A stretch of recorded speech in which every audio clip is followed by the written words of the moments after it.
So first of all, why? Why am I telling you not to buy the iPhone 12 Pro, the newest Pro iPhone? Well, here's why. The iPhone 12 Pro is nearly identical to the iPhone 12 and the iPhone 11 Pro. There's seriously no need for it to be here. If you're looking to get the iPhone 12 Pro brand new, get the iPhone 12.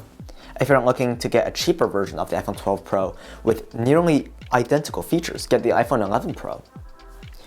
These two are so much less expensive than the iPhone 12 Pro, and they have nearly identical features. If you look at the compare page on the Apple website, you can see that the iPhone 12 Pro and iPhone 12 has the same screen sizes. Both of them feature 5G. Now, you guys probably already know this. I don't like 5G, and mostly because I'm in Canada, where we can never use 5G. It's not even like a consideration here. 4G LTE works perfectly fine for us, and 5G reception is just horrible.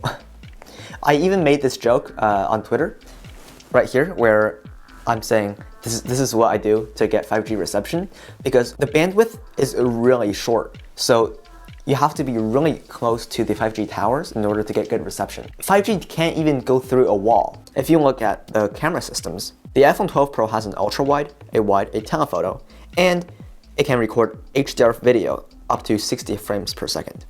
That is good. But look, the iPhone 11 Pro can record nearly identical footage, except it's not HDR, but come on, it's nearly identical. And it doesn't feature the LiDAR scanner. We don't need the LiDAR scanner. Even Apple in their keynote says that it's for better autofocus when it's dark.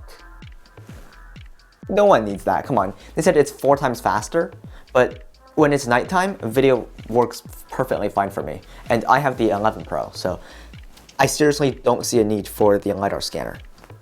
And for the iPhone 12, it's lacking the telephoto, but that's totally fine. The telephoto is useful sometimes, but we seriously don't need it. It's not essential to the smartphone. And also, the iPhone 12 does record up to 30 frames per second with HDR footage. So if you're thinking of getting the iPhone 12 Pro because you want HDR footage, get the iPhone 12. And if you're getting the iPhone 12 Pro because you want the telephoto lens, get the iPhone 11 Pro. It's seriously not a competition. Now here's how it gets interesting. Apple has always compared their new chipsets to the chips from last year that they made themselves. So the A13 was compared to the A12, the A12 was compared to the A11, and you get the point.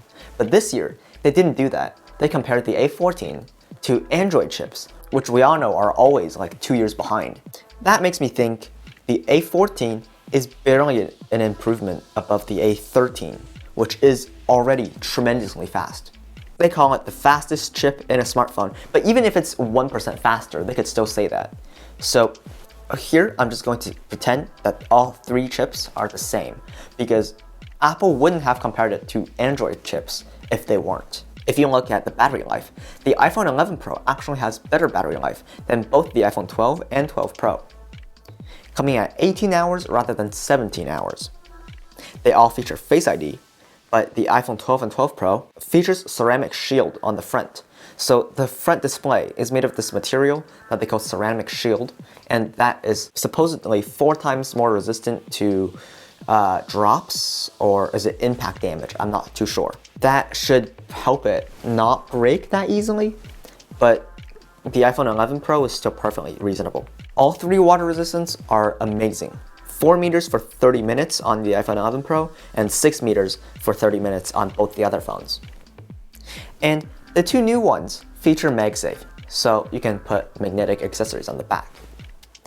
Let me just tell you, these features are not worth 1,400 Canadian dollars, or 1,000 USD. The iPhone 12 Pro simply isn't reasonable. iPhone 12 comes at $800, so you're saving $200. And the iPhone 11 Pro, well, you can get it used for like 650 bucks. That's a whole $150 off of the iPhone 12 price for nearly identical performance and features to the iPhone 12 Pro.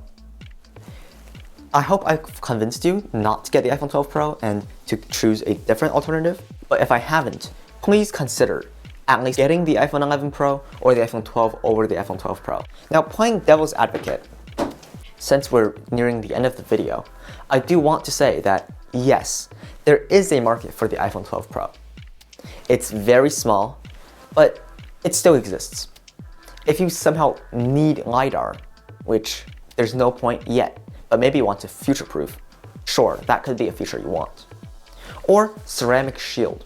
If you really want that, but you still want the features of the iPhone 12 Pro, like stainless steel, a 128GB capacity, or simply just a telephoto lens, then I guess you would be going for the iPhone 12 Pro.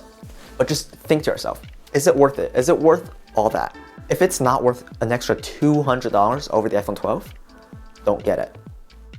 Thank you for watching today's video, and you can click here to watch why you should buy the iPhone 12 if I haven't already convinced you. And here is just another video. I hope you enjoyed. If you did, please leave a like and subscribe. That's about it. I'll see you guys next time.